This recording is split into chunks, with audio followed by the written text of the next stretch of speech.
teman ya di kamsai jai Mang. Teman ko pa mian eh. Yang hana hab mudu ya u MLA sungi. Mana muda yang boleh jungi? Tip sino memang ah. Abang alim tak lah post nyang buat show. Kikubor Kapatisi TV.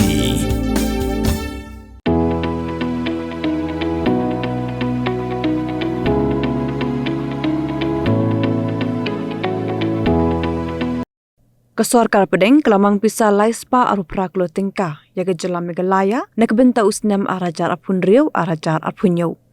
Yaga ni kamang tingka lawan ra ada menteri keterat pratingka jong Sorkar Pdeng hakas ngi ublei kenirmala sitharaman. Kamang tingka ke laispa arupra Klur kekentop ya shispa kenai Klur nak Bynta ke rural local bodies, subkendai Klur nak Bynta ke urban local bodies, Ndripulai Klur nak Bynta ke State Disaster Response Fund, bar Khandru Point Arphu Klur nak Bynta ke State Disaster Mitigation Fund. Haga ni kamang tingka ke Menteri Sorkar Pdeng kelawan ra lamang ru Ndrihoja Praspa khat ar point Laiphu Klur tingka nak Bynta ke Ministry of Development of North Eastern Region dan ke Ministry of Donor nak Bynta ban kentiu yakathan jete lamingi. Umindrang ba ka Meghalaya konra ke sangma kumjuru umindrang ba ka Assam Uhimenta Beswa Sarma Klairo yakaniga mangtingka jong ke Sorkar bat kiloong baganikan kentiu shisha yakathan jete lamingi. Focus on Purvodaya states and northeastern regions.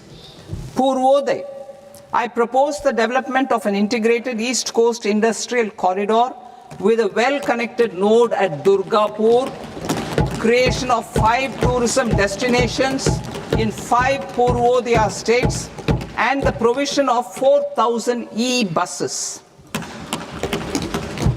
Buddhist sites in northeastern region. The northeastern region is a civilizational confluence of Theravada and Mahayana or Vajrayana traditions.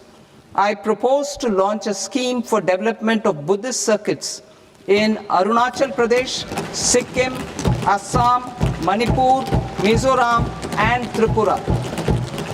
The scheme will cover preservation of temples and monasteries, pilgrimage interpretation centers, connectivity and pilgrim amenities.